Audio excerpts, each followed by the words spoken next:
The All Smiling Faces podcast is now sponsored by Tyre Spot, the Northeast's leading tyre supplier with branches across the region. Tyre Spot don't just do tyres, they cover everything from servicing to wheel alignment. They can handle every aspect of your car's maintenance. For more information, visit tyrespot.co.uk. Enjoy the episode.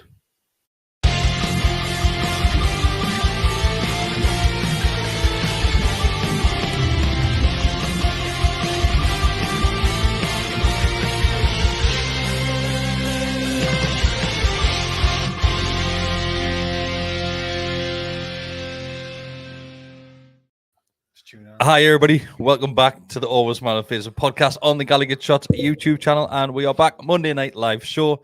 And after another Newcastle United win on the back of the international break, Degger, start the show with those famous words, mate. We won, you know. Get in. Well, I wasn't really expecting that. Well, I wasn't as the game went on. I think going into the game, I was. I thought, listen, like these have started terribly. But, you know, there's no easy game in the Premier League. There is no easy game, even though we used to always laugh and I was playing West Brom or whatever it was. You know, them are shite, though. But like, we were shite for a long time. We were easy. There's no easy game in the Premier League, but you have to say that going into the game, Wolves have certainly, well, I mean, Chelsea even spanked them, didn't they, like 6-2 or whatever it was. So, you know, I thought they're going to be gettable, and I was really confident going into it, if I'm being honest. Well, actually, I really was. I love your optimism before games. Like, well, I don't. It's only Wolves. No, terrible all season. Never, but I'd be surprised. So you couldn't have woke up on Sunday morning going, "I'm terrified for today." I wasn't terrified, but the history that we've got going down there. Just draws though. We don't get beat very often. Well, that is 100% what I expected was a draw. Oh. Yeah, that's what I was thinking. I felt as if we'd beat them out. I mean, saying feel confident, I didn't think we'd turn up and just kind of roll them over, tickle our tummies, or whatever you do with Wolves. Avoid them. I think generally speaking, it's the best advice, isn't it? Howl at them. People just trying to tickle Wolves' tummies. Come here, mate. It's all right. You can approach them if you wear like a t-shirt or a fleece that's bedecked with like various wolf, in the evening. Epiphanies. Is that the word? I was thinking epiphanies. What's the thing like there? Anyway, you were confident. I didn't think Wolves were, in spite of us last week saying I thought they had a pretty good start to the season. It turns out I was talking absolute horseshit. And then obviously had an awful start to the season, and I thought they looked pretty poor yesterday for the most part. Even that kit's crap this season. Wolves have really nice kits in the past. That's a fucking relegation shirt. That all day make their own kits now. Is that their thing? Apparently so, yeah. Is it? Sudo or Sudo? No, Castro went there last year, wasn't it? So then Castor off. Probably goes everything around upside down, probably 5 weeks later. But yeah, apparently they do their own kits now.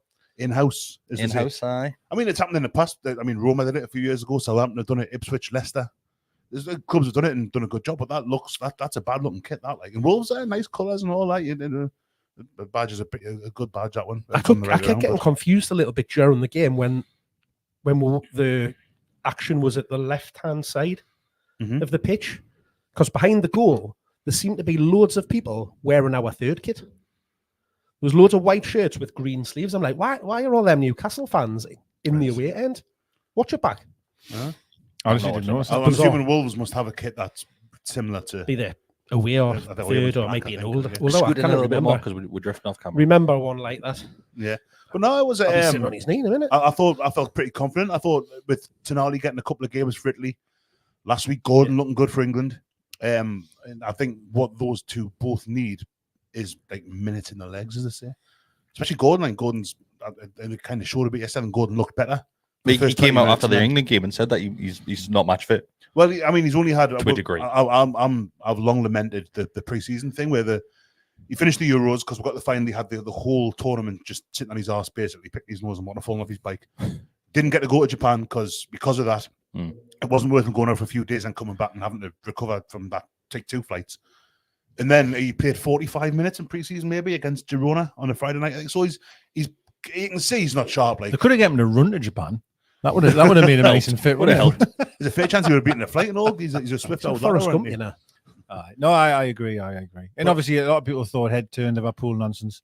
Yeah, I don't think there's anything in that. Mind, I did wonder, and I'm fast forwarding, much like Anthony himself, on that left hand side. I did wonder. There was one point in the second half where he was wide open through the middle, and I forget who it was. I didn't pick him out. Played the ball over the top of Barnes instead, and Tonali got the shot off in the end. Was saved. I thought, are they not passing because they don't like him? Because it was such an easy ball to play. Like, one of us could have played that. Is it not because he's choosing his runs? Conserving his energy. No, they didn't pass the ball. No, to him. he made the. That's going to. Well, that's because he wasn't allowed to run at that point, so they passed it to somebody else. I thought the first half, truthfully, it was him all for about 20 minutes. Well, maybe 15 minutes. That first half, it was just him. He was excellent. It was literally the goal. I thought we started pretty brilliant. I was like really well. Brilliant. Yeah. It looked like I remember like watching it thinking this is what I wanted. This is what I thought this season was going to be. I agree. And I'm not going to sit and complete. We're third, we're 10 points from 4 games. We know what. Win the league. We're not. We've had a. It's the old cliche of when you're not playing well and winning and all that. But at the start of the game, I thought this is what I was expecting this season. Well, do you know I'm going to right? So I watched both games on Sunday. Surprisingly, I watched the Tottenham Arsenal game, and then I watched the Newcastle game. So do you know when you're thinking like I'm expecting that Tottenham Arsenal game to be real quality, really good football, technical. Then I watched our game. We look unbelievable from what I had just watched in that last 90 minutes. No, derbies are always a bit the way scrappy. They can be like, Do you know what I mean? But there was zero quality in that game for me. The right? Tottenham Arsenal game, was I didn't watch it. Very poor game. And then I watched us in the first 10 minutes. Oh God, we're zipping it round. Fullbacks were getting high up. We're winning the ball back early.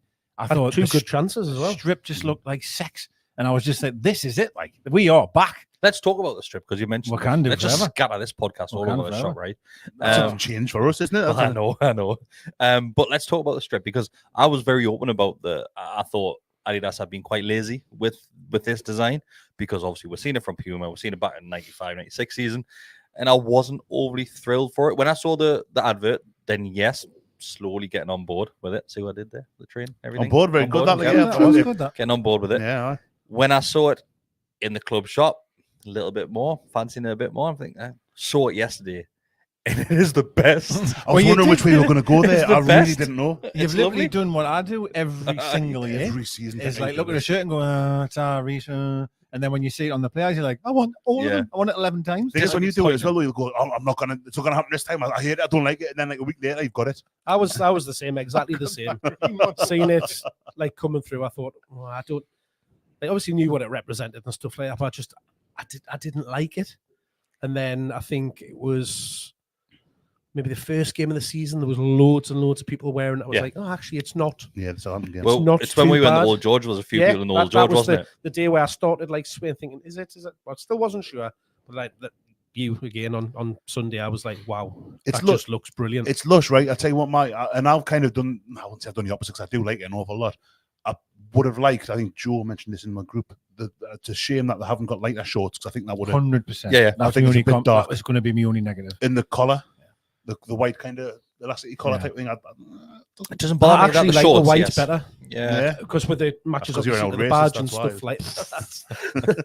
I think it really pops.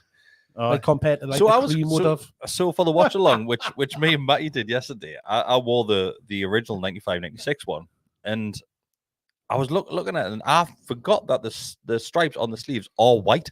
I remember them being cream, but the white, creamy color thing. No, the white, and that's cream. The Adidas is cream. You might have a snide one, but no, it's legit.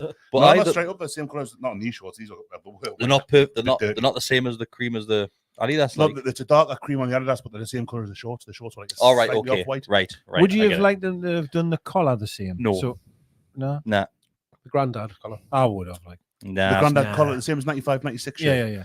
No, I think you can go a bit too far with the like the pastiche. I think it's a modern take on a classic. Yeah, I think it's a very nice shirt. The thing I would change about it, and I know I've just kind of listed two things I don't love about it, but I do love the shirt. Like it's the kind of the Adidas this season's thing, the arrows pointing up. If they hadn't been there, if it had just been the hoops going all the way around, instead of having those kind of blue applications up there, I'll prefer it. I'm a big fan of it. I really am. Everybody fell in love with the white and green one. No, that's still my favorite. Just the fans version, the players version is really weird. Yeah, because it looks like someone's not the collar one. Yeah, plain white t-shirt. But honestly, the one that lads were wearing yesterday, it's like you said, Dagger, sex. Oh, it's unbelievable. Look amazing. Everything was amazing. The best in it. He really did. Honestly, I thought this is just wonderful. This and 10 minutes in, thinking we're looking great. We're playing really sharp. Gordon looks excellent, really sharp. Getting at them. They couldn't handle that. Fullback could not handle Gordon. No, I had one. I had one toast, as the commentator said. But then it changed. It did, yeah. It So do changed. you know what it is? The game panned out how most of the games have gone this season, where we'll have a little spell in the game, 10, 15 minutes, and you're thinking, well, this might be the change that we've seen and that we've been hoping for. But then something just flips, and the other team just seems to get a bit more control. And I thought after those 15 minutes, we looked a little bit worried at times. Oh, I don't know about worried. I think it was a fairly... I was at 1-0. Yeah. obviously that came. But, like, yeah, they had chances. They started... Like, you expect it when you go into a team that's playing at home. They'll grow in confidence and stuff like that. They probably thought they'd got away with a couple of lucky ones with, obviously, when Murphy gets put through by Isak. Keeper makes a great save, tips it over the top, and then the run from Gordon that, on any other day, he either doesn't get to the position that he does, or he just bends it into that far side. Yeah. He's just unlucky that, it's just not enough on it, and it comes back off the post. And I think that's maybe then just gave them a little bit of a breath of, right, we've weathered this bit of a storm, and they then got a bit more of a foot into the game, and then they had a few chances, but it was still very much back and forth between the... But the reason why I was worried, Mark, just I'll stay with you, was how easily we were losing the ball. Which is a common trend this season. A bit of a running theme, isn't it? I think, like, I mean, obviously we know what then happened at half time, but the midfield just couldn't seem to get a stamp on the game. They were causing problems down the right hand side all game, and it's just that being able. Sorry, that's very that odd. sound won't pick up on the mic. Don't worry. Is that Elvis? I think it might be Elvis. Yeah, very apologies for anybody at home that we just got very confused. Yeah, there. they won't hear it. It won't pick up. So I think it just allowed them to grow in confidence that we weren't able to capitalize on what we'd started off with the pace, the way that we were breaking, and that is really off-putting. And to then be able to just go and like create some chances for almost being quite sloppy, which then leads very nicely into the goal, I think. Hang on a second, just stay quiet a second. Can you hear it? No, I can't hear it. All right. I mean, if we're all sitting in perfect out. silence, you probably might be able to talk with Harry. I think that what you've got to remember, right, is that we started so well, but no team can play like that for 90 minutes, right? Like, and as Mark's rightly said, especially the home side, they'll readjust tactically, or they'll finally get a foothold in the game. The disappointing thing is we didn't take the lead in that 10 to 15 minutes of real good stuff. Because perhaps if you do take the lead, then you can really, then you just take the game to them. And by keeping it at 0-0, that gives them the credit. We'll weather that storm, and then we'll come back into it. And I think there was a few problems I thought with both. I thought Tino played very poor. I thought positionally was poor. I thought Hall was dreadful, positionally wise, dreadful. And I'm a big advocate, and I've sat here and stuck up for him for a lot. Still think he's quite pretty on the ball, but that's not enough. That's not enough. And defensively, I thought he was poor. I think the goals, as we'll come on to. I thought Joelinton was really sloppy again as well, and I hate to say that. I hate to say very that, sloppy, mate. Been feast of famine with him this season so far. It's been brilliant. The issue with Joelinton, yes, it was sloppy, and like Bessie said, we saw a handful of times already this season where just losing the ball so easily, underhit passes, and just getting not necessarily barged off the ball, but just pickpocketed all the time with the ball. Yeah. And the thing that really annoyed us was his frustration yesterday. So he doesn't get a foul, which wasn't a foul. I don't think it was on Joelinton, but he's so pissed off with the referee's decision. He stands up and just goes and clatters somebody. Yellow card all day long. You're thinking, what are you doing, man? Like Jota, when Jota would do it, you could see his bookings coming from 20 yards away sometimes. Like, everybody knows, but we love Joelinton, right? That's something that Bruno would have done previously. But, like, you're thinking, Joe, you've picked up a yellow card as our defensive midfielder as such, and you've just ruined it for yourself. Yeah, well, I had him on my bet to get booked, so that was a good thing. But apart from that, though, that's always been my problem with Joe. I've said this for ages. There was highlights of a game. I think before they were just showing you clips of both teams really, and there was one when Joelinton, I always remember, just went over and just threw someone to the ground. Obviously, it might have been Spurs away, and all of our fans, I remember on Twitter, go, amazing, love Joe. I'm like, that's not amazing. That is because and again, it was something like Toyota callback would have done. You know, you're just smashing a player, and you're getting booked like that, and it's just not on. Like, and it's frustration of not getting the foul in the first place that he believed was, but second of all, I think it was frustration that he couldn't keep hold of the ball. Yeah, and possibly, he couldn't get a foothold in midfield at all. Listen, I love Joelinton, and I think we all do. Sorry, we all love Joelinton. But you see it a few times when he's getting the ball, they're swarming around him quickly because they probably know. Technically he's not the greatest on the ball. And the thing is, like Tonali, right? Where we've always commented with Tonali, he'll play a one-touch pass, didn't even take a touch. Yeah, bang. While the ball's coming to him, he already knows where he wants to pass it. Joelinton's so different to that. He'll want a touch, probably another touch, maybe another one, and then pass it. Yeah. So teams are just on him, and I think we saw the best and the worst from him in that Wolves game, because earlier on in the game, he did mop up twice. Bruno lost the ball on the edge of their box, and it came down, and there were capitalising on it.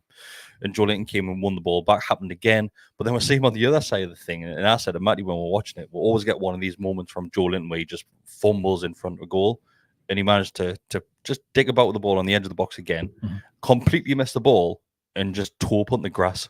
Oh yes, he just hit the turf, and once again he goes down wanting a foul for it. You just did that. The thing is, he's involved in so much that he is going to do amazing things. He'll burst back and win the ball back, and great, or he'll drive forward. But then there'll be moments where you lose the ball cheaply, and you're like, oh, you are getting at the minute sort of the best and the worst all in 10 minutes of play. Like, I think the right way to say it, I think teams know that he's not, that he wants an extra touch, or you want to try and carry the ball forward, and he's not necessarily the best at kind of.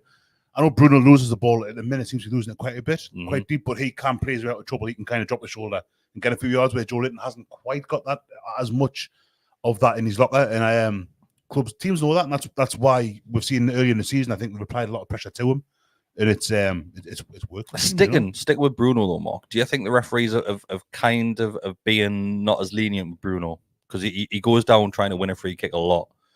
He didn't get quite a few yesterday. I don't know about being lenient with him. I think that just the way referees are officiating the game this season with like the changes in rules and stuff like that, I think it probably is going against him a little bit, where maybe like a little soft free kick and stuff like that they previously would have been given. We saw one yesterday on the byline, didn't we, where it's going out for a throw and he gets a push at the back, then the referee just awards a throw in straight away. Normally, you would probably get a free kick in that instance. Yeah, and to be fair, I know obviously it's to our detriment, but I prefer that, because you want to see a bit of a rougher game, shall we say? A bit more physicality in it, because you shouldn't be getting stupid little fouls for like little nudges like that, or little taps. You want to see the game flowing and keep it going. There's still those one where one of the lads went down and pushed the ball away, maybe from 8 to you. What's that? 3 or 4 yards. Yeah. And I'm screaming, well, he's got to go in the book for that. He's got to be. And it's like, it's pathetic. Yeah. But because that's a yellow card. Well, that's a yellow card, certainly. Oh, these Wolves. But that is. And the referee booked him straight away. Well done, referee. Yeah, but again, that's because of the directive this season. I mean, Declan Rice got sent off for it, didn't he? Like, things like that. Matt's just coming in saying there's been 64 yellow cards this weekend alone. That was the record. That's ridiculous. I think there was 63 in the Chelsea game. Like, that was a record. Even then, about the referees, kind of how he let stuff go, there was a foul Livramento giveaway in the first half. In their half, where he slid from like 10 yards away, and the lads jumped into him and made sure he got. You know what Harry Kane does. Yeah. And then Carragher's, it's certainly a foul. I think, well, that's soft that to me, because Livramento wins the ball, but I forget what the Wolverhampton Wanderers player was. He steps across him, doesn't he? Yeah, he does. He steps into him, and it's like, well, he's done that. He's won a free kick there. That's not a. That's a. I don't. I mean, Gordon does it. Yeah, constantly. I mean, Gordon plays for us. No, I definitely think that.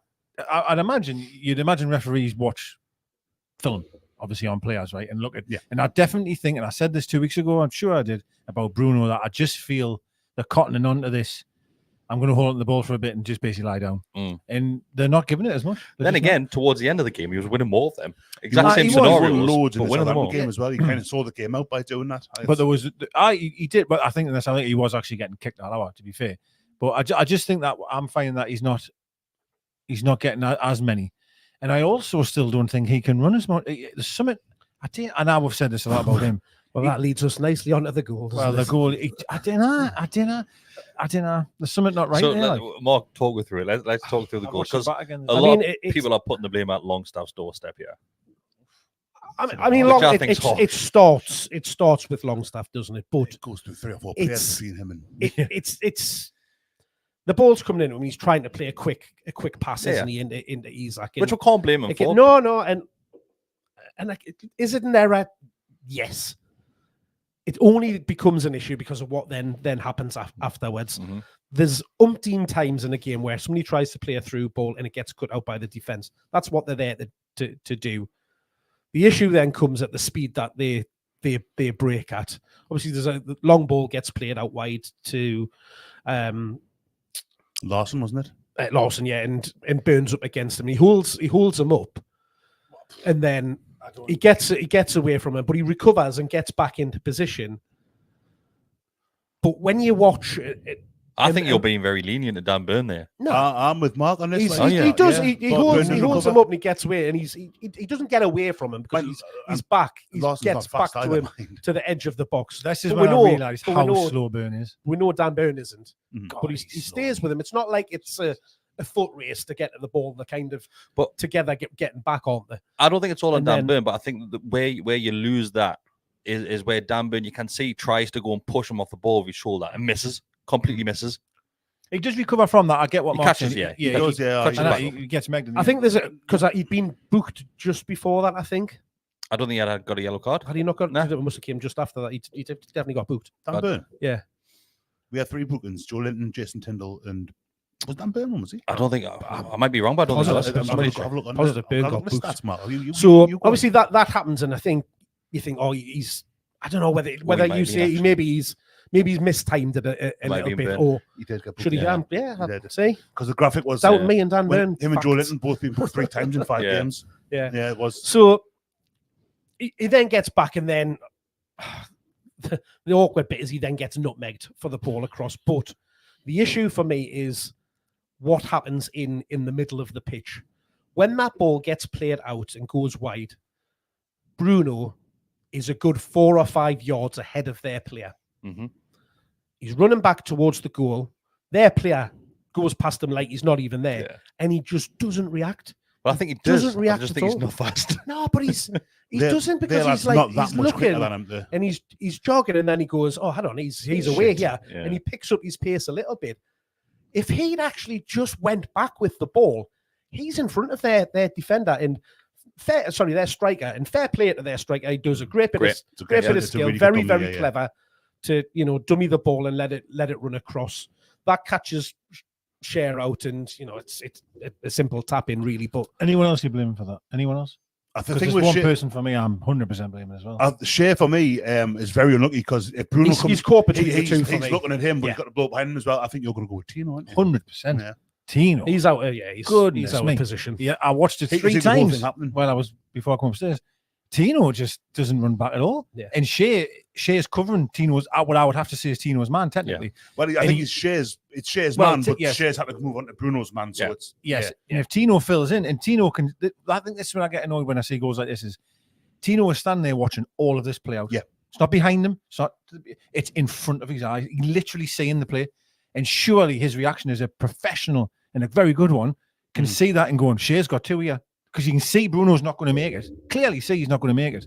I was very disappointed in Tino for that one, if I'm honest. Yeah, I think for me, Bruno and Tino were the 2 big I agree. Burns you always say you should stop the cross. It goes through his legs, so he's a bit unfortunate. It's a good ball in as well. I think the part where they run down the line together, he does have a bit of a rick, shall we say. He makes the ground up because I say the ball goes through his legs, so he's obviously there. So I think Burn could do better, but it's a position I don't want Burn to ever be in. Yeah, he's pretty much one-on-one. The problem is Lewis Hall's committed. Lewis Hall's gone forward, so Burns had to cover there. You can't blame Lewis Hall, but I don't think I've not. Really I agree. I agree. But I think for me, Bruno's the big one there. Like if Bruno just, I know Bruno isn't the quickest, but if the lad's giving him a 4 or 5 yard head start and ends up 2 or 3 yards ahead of him, it's more or less a 10 yard, 7 or 8 yards that the fella's made up on him. Yeah, 100%. Over half of the pitch. That shouldn't be happening. And I agree with Mark that you can see Bruno's not going flat out because when he realises shit, actually it may be too late. Yeah. He then picks it up. Yeah, which It is a is great more dummy annoying. though, and it's fantastic. It's one of those ones where as a defending, it's your team defending that. Your heart sinks as soon as it goes through his legs. Aye. Because you just know, you think, oh, yeah. It was a lovely goal. Yeah, it's a great goal. Do you think that sort of moment, and it's Matt has just put a comment in as well. Do you think that sort of moment kind of highlights the fact that Sean Longstaff can be the easy scapegoat in these sort of situations? Because we've all 100%. we've all just sat here and said there's a lot more faults that are culprit to us conceding that goal and not Longstaff. But the blame's still getting thrown towards Longstaff. Yeah, which is ridiculous. I mean, it's not a good ball, but it's a very, very bad ball by Longstaff. But there's so much happens. I remember, fully enough, at Wolves at Molineux a couple of years ago, Pope punches one clear, and it goes out to our left, there, right, and they score from it. But it goes far enough out that I think Schar makes a mistake. Bruno again makes a mistake. Dan Burn, I think, might have done something wrong as well, and they score from it. But Nick Pope got the abuse because his was the punch clear. And I sat here and said the punch was probably the right thing to do, to be honest with you. I think I'm normally quite guilty of how I've lost the ball. I always try and look at that. But what I will say is I watched the highlights back, as I mentioned just downstairs before, and the goal, Longstaff's not even in the picture. That's how much play happens before that ball hits the net. It's a very fast transition from them to get there. But that doesn't mean it doesn't necessarily mean Longstaff's off free here. I'm not saying that, but I honestly can't. And listen, hey. If anyone's going to blame Longstaff, I'm your man. And I wouldn't. It's not like he's done that in front of our box. Exactly. He's done it on the edge of their box, trying to get us onto the attack. Yeah, it's in their third of the pitch. God, can you know when you think of Joelinton's mistake? Oh, imagine if that was Longstaff. Can you imagine? Yeah. Goodness me. But yeah, sorry to go back. Yeah. No, I'm with Mark. Bruno to blame. I think number one, and I personally criticise Tino for that as well. I think Tino should react better to it. 100%. Yeah. Because you can see it happening in his face. I'm just. The only reason I'm not picking up on, and I agree with you, I think is because it's. I've been a couple of times tonight already. Because we're earlier. He's almost out of the picture, like from an involvement point of view. But I get what you're saying of he can see it developing. He should have the pace to be able to get back.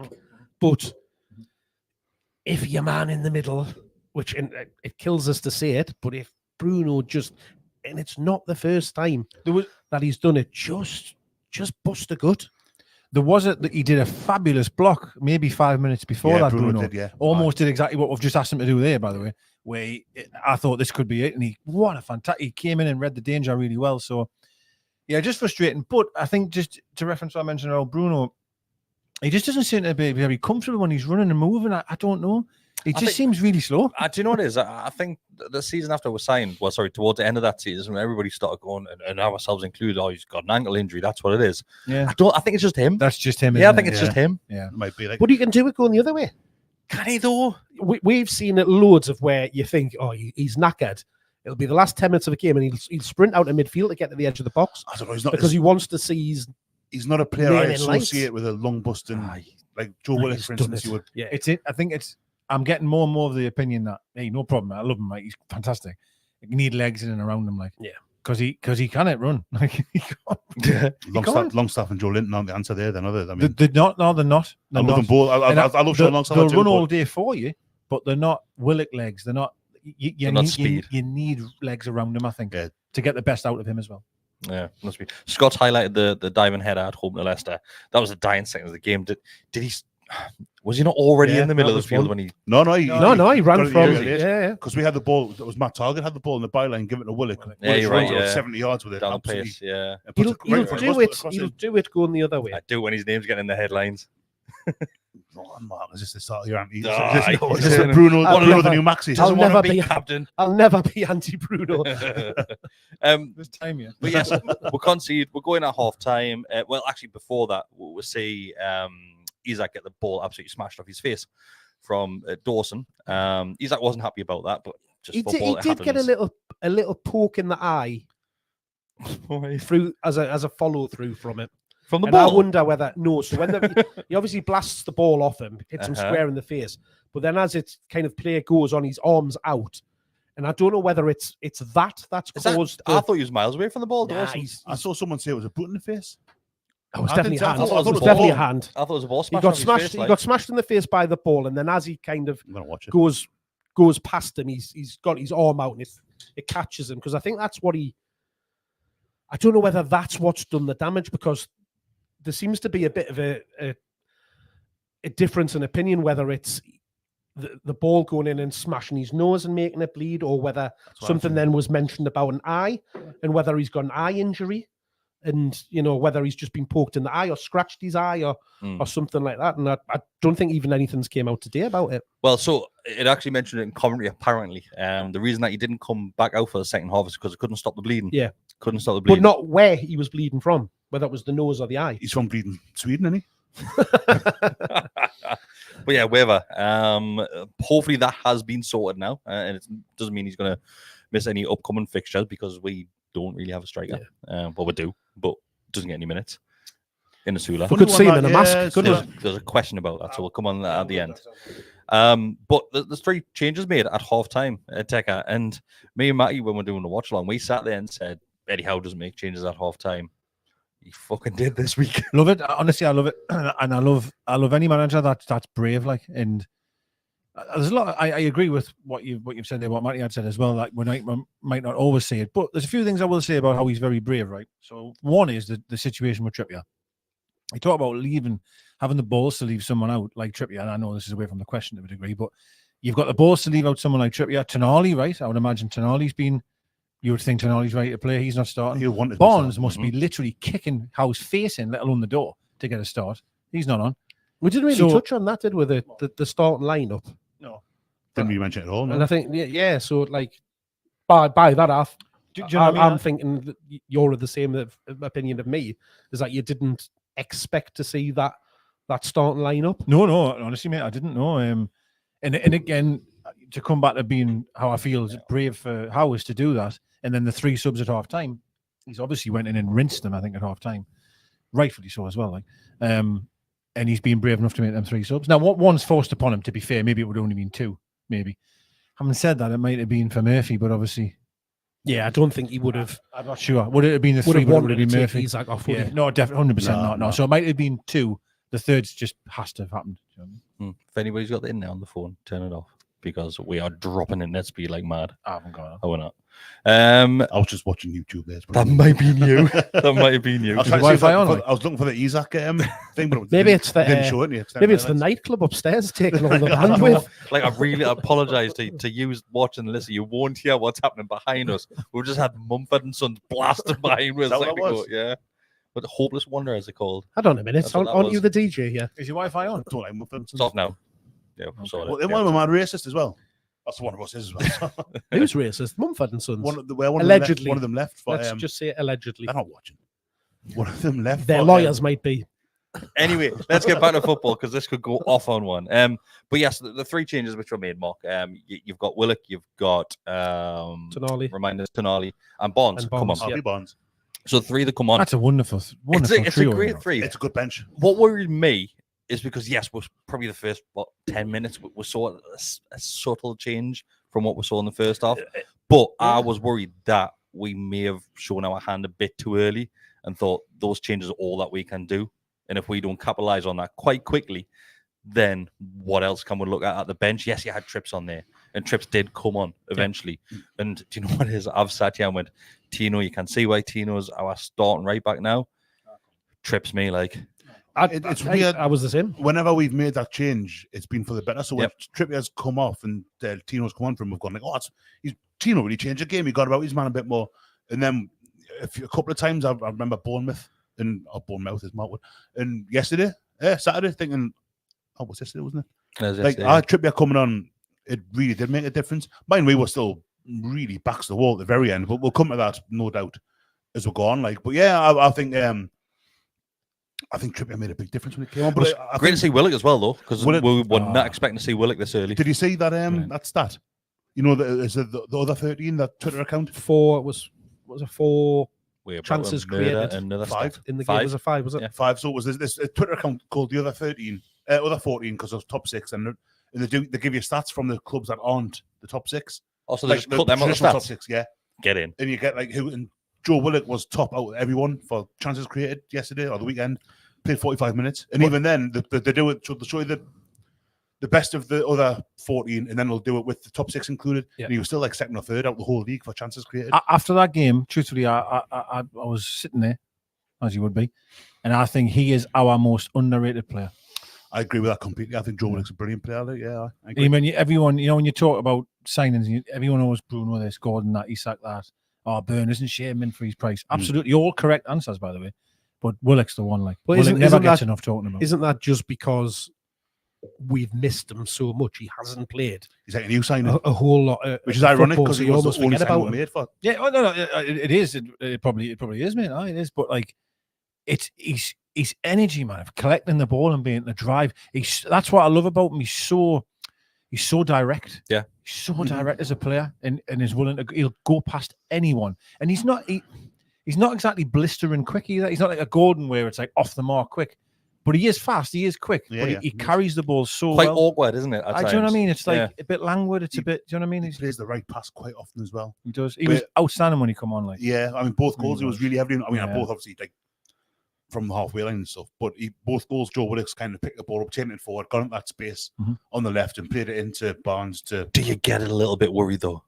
Every time like he whenever runs, it goes down, there was one he got clattered on the wide. He knocked around the play and it got taken out. And I thought, God, he got straight on his feet as well. He got straight on up, his feet. Yeah, did I? And I think someone just said it before. God, I wasn't expecting him to come on though. Like, given he had went off before, and I wasn't sure if he'd be fit enough. But he was fantastic when he come on. I'll tell you what, he is terrible at throw-ins. Wow, that felt rough. I remember watching that when Tyndall got booked, wasn't it? And I was like, how they allowed? So a lot of people weren't quite sure of this rule before, and I think we spoke about at St. James Park at the very start of the season when the ball was taking ages to get back on the field, and I was saying, well, it's because the ball boys are literally like redundant now. There's no point in the ball boy. Ceremonial. All that they're there for now is to put the ball back on the cone. Ball person.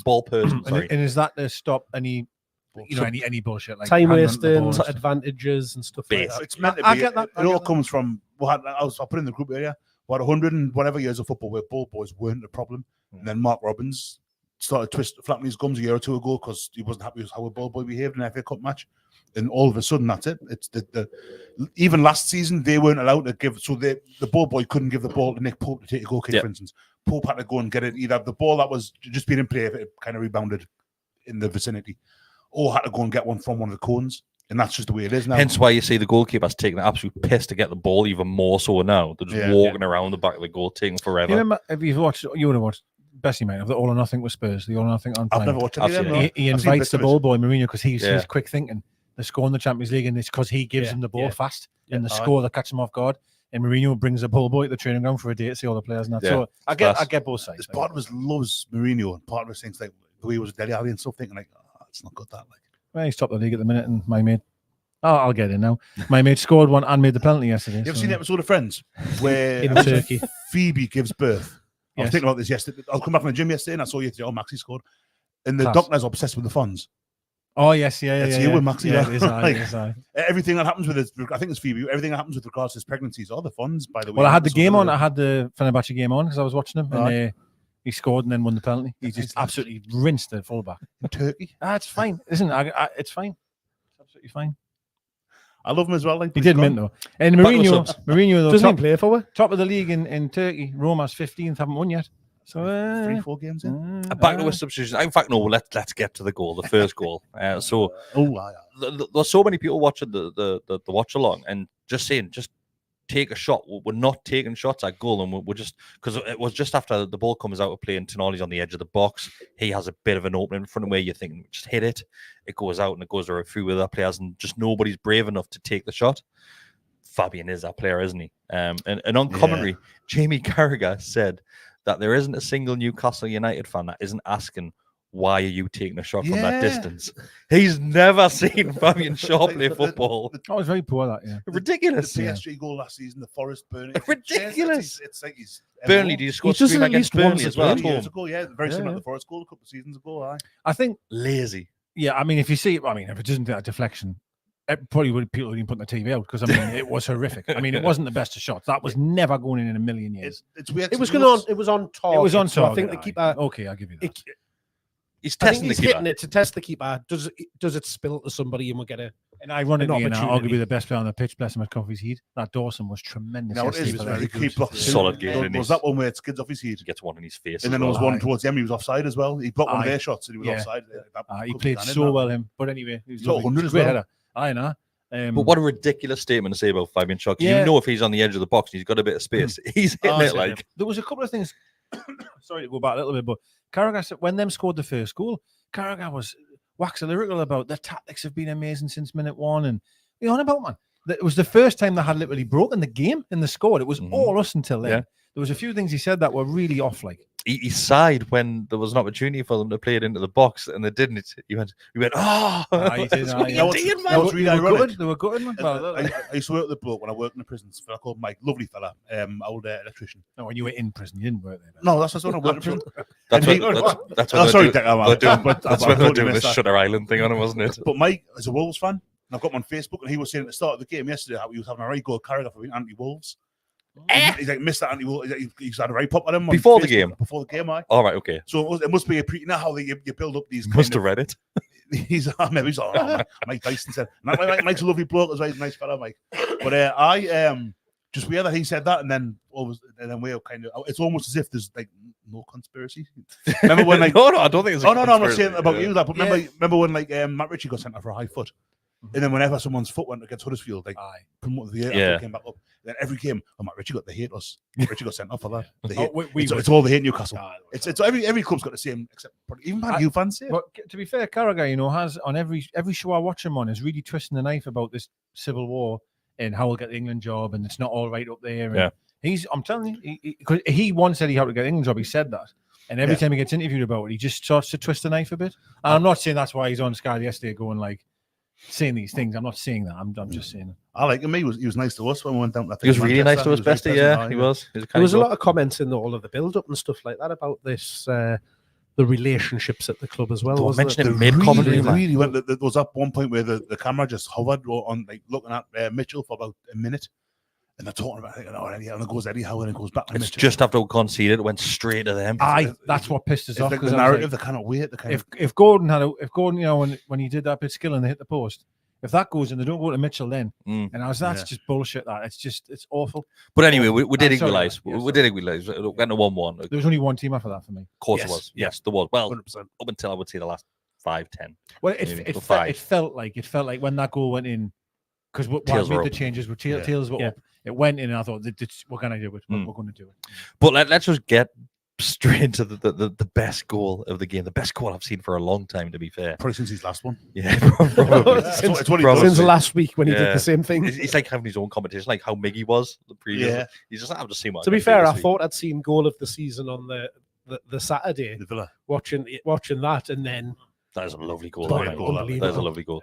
But yeah, I think Paul would've Barnes said that. does what Barnes does, and he glides down that left hand side, just drops into the right. He sees a bit of an open. All he needs is why a does tiny. the fullback show him inside like that? They always do every single Why does time. he It's do weird, it? isn't it? 'Cause, He sees that little bit of space, and you know for fine well he's hitting that. But Bestie, the curve that he gets on that, it literally going towards the corner flag at one point. Then it just tucks around a player. Keeper's got no chance. Full stretch, nowhere near it. And just you see, as soon as that leaves his foot, you're thinking this is at least hitting the target. It's perfect. They're right in the top corner as well. It's a lovely hit, and I've seen Side netting People of the say- top corner. Mm. I've seen people say it was very similar to the West Ham goal. And I think it was better. Oh, Because it's right in there, and it's like you say that you can see it's one of those ones where I mentioned Schar in the Champions League earlier. As soon as it opens up in front of him, you think, well, is it at least hit the target? Yeah, because it's Harvey Barnes. He's What he still does. got a lot of bodies to get it through. Like Oh, at, yeah. at that point, they're all And lined up. He in could have front of played the Bruno box. through as well. It turns out, Mhm. but he just you look like the replays and all that, and then there's that one replay that's looking kind of behind him, and you see how much it moves. It's a wonderful, It's lovely, wonderful man. hit, like I was It's a going to say great goal, what that Bessie, what Mark said about hitting the side net, man. yeah. Oh my good lord, it was unbelievable, unsavable. I mean, obviously, I think I said to you before we press record about how he comes inside every A lot. single time, Yeah. and it is surprising that the fullback, and not just the fullback, the other centre half doesn't come out to just block that option off. But anyway, it doesn't matter. It's not my problem. It's incredible. It's absolutely incredible, and he made such a difference when he came on again. Now, what I did want to reference, and I will go away from the goal for a second. Gordon was like a man possessed, I felt, the first half. Yeah. When you move him from that left wing, you don't really see much of him, do you? I think I didn't think you seen anything of him. It was all Barnes. It was the Barnes show after that. There was the one point, mate, I thought he didn't say massive amount. I thought Isak still didn't look right in the first half. I wonder if that's just because of how they are set up, how we are set up. Everything went through Gordon in the first half, as we say. But that second half, there's that one chance where he's running through and he's screaming for the ball. I forget who had it. It might be Murphy who had it on the right. Who lost the ball every time he got it again. Well, he played it over the top of Barnes, and by that point, because Gordon's the right side of his man, you know he's got the pace. Put the ball 10 yards ahead of him, keep it outside the box. Gordon's getting through there. Like, did you see the chance? Sorry, I feel like I'm the one Jump. that took away from the goal now. There was a moment where I think we won the ball back. I think we must have, because there was that many of us in the box. We had 4 in the box, 2 at the back post, and Murphy had it out wide. And he hit the first man, and there was 2 at the back post, and Barnes was like, "What are you? Just get it up over here." It was seemed like such an easy pass. I mean, I'm saying that watching on TV, like, but you know what I mean. That's one thing Barnes did a couple of times yesterday. It's very similar to the ball he put in for Gordon at Bournemouth, where he gets to the edge of the box, cuts back a little bit, and then just doesn't float it, but he plays the ball over dink, isn't it? towards the back post. Yeah. And that looks like it's a dangerous ball as well. It's a really dangerous ball. I think that's because the keeper doesn't know what to do. Nah, the keeper's just cemented to his line at that point. Against that. It's always like between the penalty penalty spot and the 6-yard box, it floats over towards the back post, and it's really hard. Like you say, Gordon got his goal at Bournemouth from that one, and 2 or 3 times he played the same ball yesterday. Barnes, like, and it's working. I think he's played. Well, he's 4 games, 2 goals and 2 assists. I think it is. It's not bad, is it? You know what I mean? It's incredible, right? And I think a lot of them have been off the bench as well. Because he only started 1 game from memory. If only he could have run that foot injury off last season, Mark. What could have been? I think just to skip away from the goal, I think we'll have to give credit to Nick Pope as well, because he keeps us in that goal at the end. Because what an unbelievable save, Mark. There was 2 actually where he has really, really strong wrists. And hands. Obviously the one right at the death where he flings himself across, and that's it. Because it's not a tip of the fingers, tip of the way. It's a full, gets a full hand to it, and just the power that he generates to shift that away from the danger. Yeah, so, like, there's one at his near post where he just he almost stops it dead. Was that the header like from that? Yeah, I think that one's going wide, mind. No, the header. The header's going down, and because there's one earlier where he saved it. He stood up, he put his arm out. I thought it hit the post to start. Oh, maybe that's one. God, that was in. Yeah. Isn't that what I thought I was going wide? That one, the one early on. So he had 3 in the second half. So there was the one where I thought it hit the post, but his arm was the post. Really solid. Yeah. That's his bad arm as well, by the way. That's right. Okay. That was it was one to the replay. I noticed that it was just absolute RoboCop handy. Yeah. I think that'll give him a lot of confidence. The fact that he's done that, had that strength to stop it, because that ball just died. It killed it. Dead. Yeah. And he's, like you say, dodgy shoulder. The other one was the same way, where the cross comes over the top and Larson gets his head on it. Yes. And he saves it and kind of pushes it back in the middle almost, and just gets it away from danger. Yeah. He was a little bit lucky, to be fair, that nobody was, because you're right, he pushes it almost back in play. That was a good save, that though. That was a good save. But of course, the third, it's match winner. The sad thing is that as soon as he makes that, I thought, I can't wait till tomorrow night and talk about it. It's such a good save. At the moment, couldn't you hit it? Because it comes from nothing. It's a header. I think Byrne gets a head, not Barnes gets a head. It swings a boot, doesn't he? It comes over his shoulder, hits it, and he won't be expecting it. But his feet are so good, and the moment it leaves his foot, he's moving towards it, and it's weird. It's a full stretch save, but it looks comfortable. Yeah. Like he gets a full hand on it, pushes away. It's a fabulous. It's because he's so big, isn't it? He's able to cover so goal. much of the goal. It's big, but it's an amazing his save. Feet. He's gone straight away. I meant that as a compliment. That it's still a really hard save. He makes it almost look easy, but it's definitely not an easy save. It's a brilliant save. That's the best save I've seen him make. That might be the best save I've ever seen him make. Nick Pope. He made one off Haaland. It just shows you the quality that he's got. And like I seen a stat, like I think it was, he hasn't lost a game in 15. No, you got a stat. I'm sure it's 50. He hasn't lost a game in 15 games. So the stat is Nick Pope hasn't lost a game of Premier League football in almost a year. Injury aside, it's still 10 wins in his last 15 Premier League appearances for NUFC. So that's good going. I said that was last one he lost. I said that when he got injured. I said the Man U game was like Christmas time, January last year, was it? Or this year, last season? Liverpool got beat off. We've got a hiding down there, but the Dubravka wasn't goal because he saved it. Surprise. No idea. We'll be our own. That's why I said it's such a drop off when he's not in goal. Yeah. Now, of course, in isolation, in moments, goodness me, again, it's sandwich for a foot. Like you get how many? There was one he got caught in possession, right? He took a touch and the player charged him down. He's so slow on the ball, but commands his area. The back four have got so much trust in him rather than Dubravka. And when called upon, he can save anything. So, and without doubt, it's, you've got Barnes scoring an absolute raker and rightfully gets all the headlines. Yeah. You don't get anything out of that game if it's not for Pope. That's a fabulous save. That I just want to go and It's fantastic. Honestly, it's unbelievable. Shall we go through the questions? And they hit the post as well, by the way. Yeah. So they had some chances. I thought We hit it twice as well. I think we both hit it twice. No, we only hit it once, didn't we? Once Gordon. Gordon hit it. Did Bruno not hit the post? No, I don't think so. No. But should have scored at the end, mind. That one where Barnes was through. Barnes goes through on goal. Yeah, that's. It's a So shocking. again, we had it. It's the last kick of the game, isn't it? I thought Yeah. it was a really bad pass. Yeah. The pass was terrible. It's the last kick of the game, and I'm honestly thinking that's just going wrap in it the up back of the net. nicely. I think he's got all the time in the world. To 9 and he scored. Yeah. So close, that left foot. That was the one when Gordon didn't get played through. That was That one. the end of that It move. should have been him. And And that's why, like, I know what chance, but we got to remember they're going 10 out up front. You know what I mean? They've got to chase. But again, I think like the second half panned out pretty much like the first half. Like we started off well, they came back into it. Then the last part of the game, we then improved after like Trippier coming on. I think just settled everybody's nerves, just made us look more comfortable. Barnes does something where like he actually slows the game down for a little bit, and you might not necessarily want to do that, but I think it massively helps us in midfield just having him to do that, because it allows us to then just create some of those things. And I don't think we definitely wouldn't have scored those 2 goals had it not been for the introduction of him, because of the way that we kind of built. Well, definitely not the second one. And yeah, but it comes, even Shar's goal comes from him with it down the left, allowing people to push up and hem them in, and then it makes its way across I've said this. Willock. I've said this for a long time about Barnes. He reminds us of Grealish a little bit in regards to how he collects the ball and slows the game down. Whereas I've said so many times, when Gordon gets it, it's 100 miles an hour. Yeah, I have no problem with either option, by the way. I'm just saying I agree with Mark that he does bring something different. My only and listen, get Murphy off that wing, right?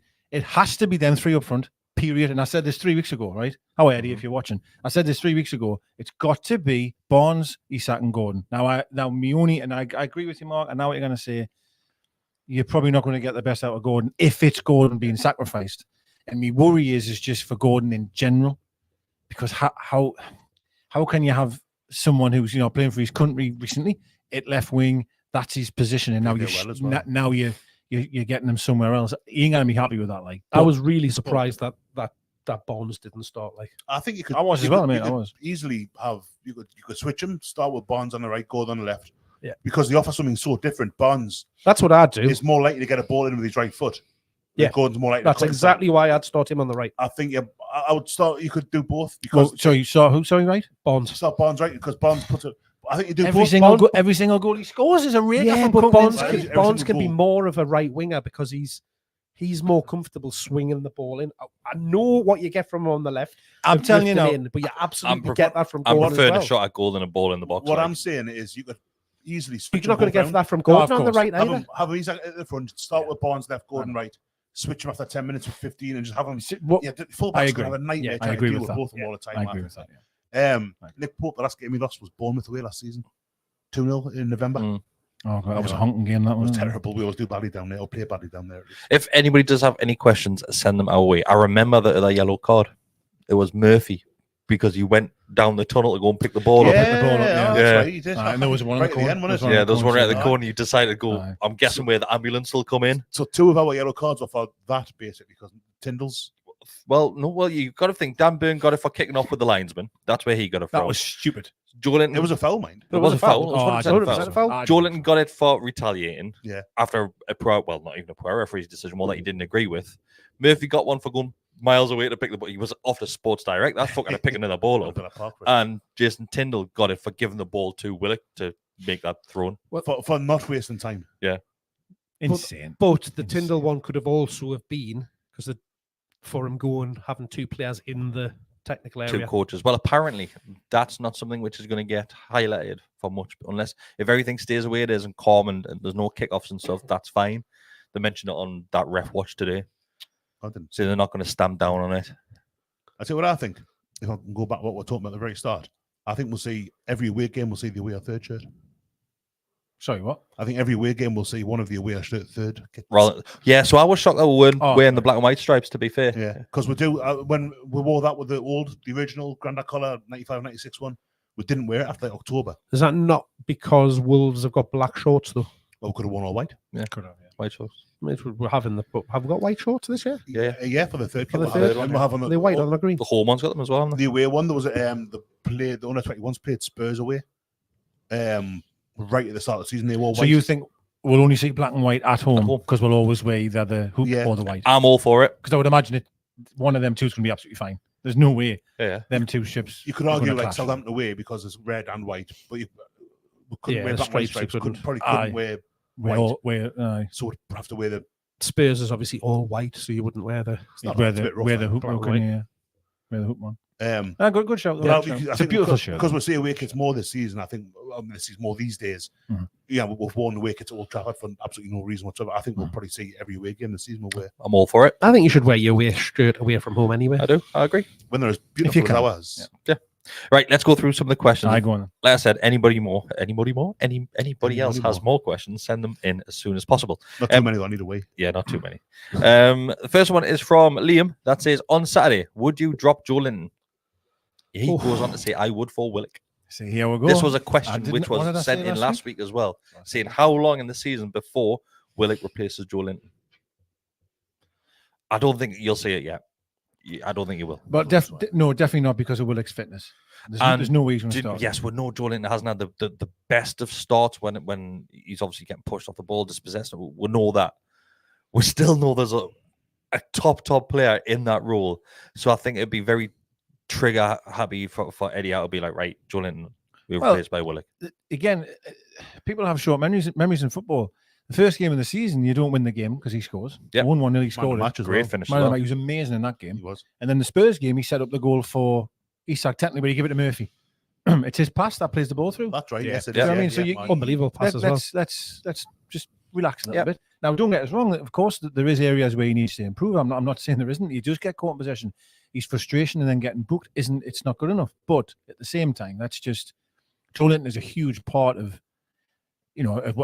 what makes us what we are, right? Like he's incredible. And Willock isn't fit enough to start anyway. I don't think. Yeah, Tonali comes into the side before Willock, I think. Yes, I think had we have not had the international break and Tonali hadn't been away, he'd have started on at the weekend. I don't know if I agree, Mark. I think the international breaks, because Tonali played both games, it's not. You made the point a few weeks ago, and I agree. If he's coming back from injury, then maybe he's be a bit more sparing. But he's not. He's been training for a year. I think the international break, he's got them. He's played that. He played more games now, so he should be getting towards match fitness or match. I agree. Sharpness. But 100%. The playing those two games will have helped him. He played very well in them. But we know Eddie Howe doesn't pick you when you've played for away for an international team. When he's got other options. And that's why he didn't. I think had we have not had those internationals, he would have started. Just you know what it is, that argument you can flip it quite easily though, because like you've got Trips that didn't go away in the national G. Tino was. I know he didn't get game time. Well, I know, but he wasn't there, so he had the option of playing Trips. Would I just want to ask that question? So would you start with Trippier? Would you have started with Trippier on Sunday? No. You would have played Tino? Yeah. I said at the start of the season that Tino would have been my starting 11 prediction. I put Trips in there because I thought he might try it with Trips and give him a chance because he's came out and said how much of a model pro he has been behind the scenes. So I thought, and I thought obviously the impact that he had in the what was the game before that he came on, he had such a big impact. It would have been Bournemouth, It was a Bournemouth game. So he comes on. I thought he might just try it and just see what we get because we all know there's a player in Trips. Of course we do. Yes, he had a bit of a dodgy patch last season, but I wouldn't be shocked if he's back in next game. I think I would have started with Tonali, but I think I might be tempted to go with Trippier at Fulham. You mean Tino? Yeah. You would have started Tino? Sorry, Tino, not Tino. Yeah. Pardon. Yeah. I would have started with Tino last weekend. Okay. But on the balance of things, I think he's looked good when he's come on. He's come on, and he's still Trippier. He's mint, I think. I would have started him, but I get obviously how good Tino is as well, of course. Could it be argued as well? Amazing having them two options, mate. So we've got Fulham's the next game coming up. Fulham away on Saturday. Saturday. Yes. Right. So lovely. Straightforward question, Mark. Right back. Who's your pick? Not who's Eddie Howe's. Who's your pick? Mankiw. We'll bring Mankiw back. I like him, Today it'll be sat in a minute. I thought he was listening to that music again. Yes, I just had the Simpsons gifts and the monkey just. we can do that afterwards. So if anybody's watching, I've got to just go and do that gif on Mark's head. Scott's probably done it. Scott, record the last 10 seconds. I'm weighing up the options here in my head and thinking. There's only two. You got two. No, but you're Bestie, looking at the pros and the cons of each. Just give a name. First in your head. Who is it? Warren Barton. Who is it? Come on. Who? Trippier. Right. Digger. George Trippier. Yeah. 100%, Bestie. Well, that's a funny one. You're answering that for like Trippier, 100%. No, I think what we've seen this season so far, and I know it's only like a very small sample size, but trips for me, like bring them back in. I'd say Trippier, but it's nice to have two like excellent choices. Yeah. Unbelievable. It's unbelievable. We're so lucky to have that. It's weird as well. I wonder, when you look at a lot's been made of how poor we've been down the right. We said earlier everything was through Gordon yesterday early on, and I know it's not the same. They're all a couple of years older, but Trippier, Miggy, and Bruno, how well that triangle worked. And that brings us on to the next question. What is your next question? Miggy comes in for Murphy. I have no idea how he can't get ahead of it. I would much rather see Trippier back on there with Miggy. I definitely think there's more danger down that right-hand side. So you'd play Miggy ahead of Barnes or Gordon? Well, sorry, no. I'll actually, you're absolutely right. I'll take that back. So I apologise. I will take that back. So I would rather have them three starting, as we mentioned, Barnes, Gordon, and Isak. But if he doesn't, he doesn't want to upset one of them for playing out right, and it's going to be the option of Murphy or Miggy. For me, it would be Miggy. Like I've said Murphy up until this point, but that early chance with the keeper, I think keeper as well. This is Knoxville at the top. They're notwithstanding. I think Murphy's had a really poor start of the season. I thought he was in. Well, I kind of don't like going too far on players, but I thought he was desperate when he came on against Tottenham. Why? One way of putting it. Don't take me back to that. But and then he makes the goal, I agree. and he does really well for it. Quick, good. It's not a hot ball to Isak, but he still makes a good decision. Plays at the right time. We will always give Murphy credit on this. Yeah, we'll always I love him. done. I love Murphy, mate. We'll always will. But like you said, he's not had the greatest start this season. He's had a really, and I thought he was one of our better players towards certainly one of our most improved players last season, if not one of our better. And I think he was worthy. I've agreed with the choice to have him in ahead of Miggy this season so far. But I think the performances have been such, even though I mentioned earlier, third in the table, unbeaten, through the next round of the cup. Yeah, we're joint 10 second points from 4 games. I'm doing well. On goal difference. Doing well. Fantastic. I played shit in every single game. Yeah. Whoa, shit's a bit strong. At times. Shit's a bit strong. I think we've been shit while we've been good, I think. But I still. It's funny. Did someone put that thing? I think you that put it in about the badge Newcastle, and it's like, oh no, I'm really excited for this game. God, we're absolutely shite. They were the best. It's funny, isn't it? Like it's exactly how it's beginning. Yeah, it's funny, and I know goals change games, and you win a game, and you can come away from it. Yeah, actually, we played really well. My opinion never changes. I'm like, actually, we were desperate for stretches of the game. Yeah. Sorry, get on the questions. I'm going to end on one more because I think we've covered the rest. I've got a question before you do. Mm-hmm. So you've mentioned the right back situation. Yeah. Oh, good show. Yeah. What about the other side? Because Sunday was a bit. I'm still not convinced. I don't think Eddie Howe knows he's best left back right at this moment in time. Well, I'll say it again. I'm quite strong for Hall, but it's not.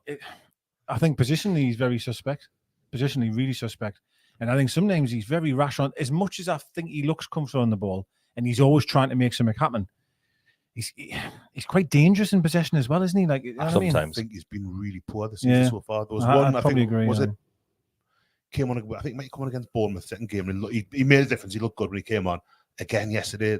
An awful lot wrong. Are you finding that a lot as well with players? That I find that we're playing absolute shite normally, and we'll make changes, and we're like, hang on, he's been amazing since coming. Almost as if like they're all better at being impact subs rather than starting the game. I remember years ago we used to say that players are always better when they're not playing. Shelby was a world beater when he wasn't playing. Then he came back. He's lazy. He's shy. And but yeah, I think Hall. It's not working for him so far this season. I thought Kelly was really good against Spurs. I thought he was very lucky not to play yesterday. I think you'll still see Hall against Fulham. I wonder whether Joelinton being off his game and the fact he went off at half time contributed to not how poorly Hall was, but because what we generally see is Joelinton will help out there, won't he? He'll come in and cover So when Hall gets forward, or what more happened on yesterday was he was wandering off into midfield and coming in very into central areas. Well, the goal instead of staying out wide. Dan Burns had to cover left back because Hall's. Yeah. This isn't maybe critical of Hall either because Hall's, gone elsewhere because we were on the attack more. All of a sudden they've broken, he just out position, and that's one of those things that I wouldn't criticise Hall for that necessarily. But I don't. Something's not being right with Hall. I'm not suggesting that something kind of underlying. That's he's just not played very well this season for me. He's just not picked up where he left off, has he? Nah, not especially. I do think there's a player there. He played the whole game, didn't he? Did he finish in midfield when? Yeah. I think he went up front at one stage because he got a hamstring problem. Like he got cramped, didn't he? And that was where I definitely thought would have seen the young lad. I think you might be about to mention this. Basula. I could be wrong. Yeah, we had already made all subs at that point. Yeah, all subs have been made at that point. But I'm going to end on this question. Yeah, so this is something which was highlighted earlier, but it is from Il Corvo, who was the one that mentioned bringing in Willock for Tonali Willock for Joelinton last week, if I remember right. He says, do you think Basula will get a look in for the cup game? Is that next week? Next Wednesday, isn't it? Tuesday, sorry, yeah, you're right, Tuesday. Week tomorrow. Yeah, 24th. I'm honest. No, I'm out. You can. I'm out. So I think. Are you surprised that we haven't seen come on games in the dying minutes? No, I'm not. I'm not surprised, and I don't know if that's because the environment of the game hasn't led to that happening. So we're backs against the wall, only 2-1 up, pressure's on. Might not want to bring a young lad in. That may go wrong or something. Whereas if you win in 2 or 3-0 and there's 5 minutes to go, on he comes. Yeah. All the best. Now, the game in the cup, it's a funny one because I think yes, perfect time for him to play. But how will we want to get through? Well, I think we're so early on the season. If you're starting 11, if your favourite starting 11 are fit, you play them. Yeah, I think so as well. It's a funny one with Isak having to go off at half time yesterday, and whether he got poked in the eye, kicked in the face, or just the ball, whatever it was that happened. Obviously, there's a full game at the weekend. I wouldn't expect you'd miss that with that kind of thing. I don't think so. But if it's something you'd wear a mask at worst. They said the only reason he couldn't is because they couldn't stop the bleeding. Yeah. If they haven't stopped bleeding now, we'll definitely not see him because he's dead. He's put a blood transfusion. So I would imagine by Monday they've sorted out he's stopping the bleeding. So I'd be playing. Yes, but I think Wimbledon away could be a good chance. Sorry, pardon? Who? Wimbledon away. That's right, isn't it? What's happening here? Are you thinking again? I said Wolves at first. I correct myself. What's happened? I'm just making sure. What are you making sure? What's happening here? I'm just senile. What's happening, Mark? Yeah. Start with me, granddad. This, Wimbledon away. Wimbledon. Yes. Is it Wimbledon? AFC Wimbledon. Yeah. Correct. Oh, man. The play Plough Lane. It was reborn. The Hammer MK Dons at the weekend because the derby wasn't it? Yeah. But the play Plough Lane and that called Wimbledon. It's not AFC. I know it's AFC. No, it's AFC Wimbledon because of what happened to Wimbledon to become MK Dons. Whatever. But they've also got Wimbledon's history. Yeah. Anyway, sorry. So yes, I don't think I think he might see some minutes though in that game, but I don't think he'll start. Okay. I think he should. I think he could start. I think he should. Yeah. Be mint if he does. I think if Isak's fit, Isak starts. Yeah, I do as well. Yeah. Right. I'm on the bench. Gonna end it. Right. Thanks everybody for joining us. Been a pleasure as always. Just like the video if you've enjoyed this. Means a lot to us. Become a subscriber. It costs you nothing to do that. We are pushing 12,000 as well. So yeah, if you listen to audio, give us a 5-star rating as well. As you would have seen, there's been a few comments and questions from members tonight. There's been a few at the start of the show that had been members for months and months and months and months. It is just $2.99 a month to become a member as well, and you get extra videos, early access to videos as well. Plenty more coming this week. You've got match previews. I believe you've got a canny chatter as well. That video goes out to members as well. Audio goes out to everybody else. You'll have starting 11 predictions. You'll have match reactions. You'll have everything coming your way. $2.99 is really cheap, isn't it? You can't even get a half for $2.99 really these cheap. days. It's really cheap. Unless you go to Weatherspoon. You get to see more of our faces as well. I do. See you later. Ta-ra. I can't say the words. Well, wouldn't you know? Get in. Get in.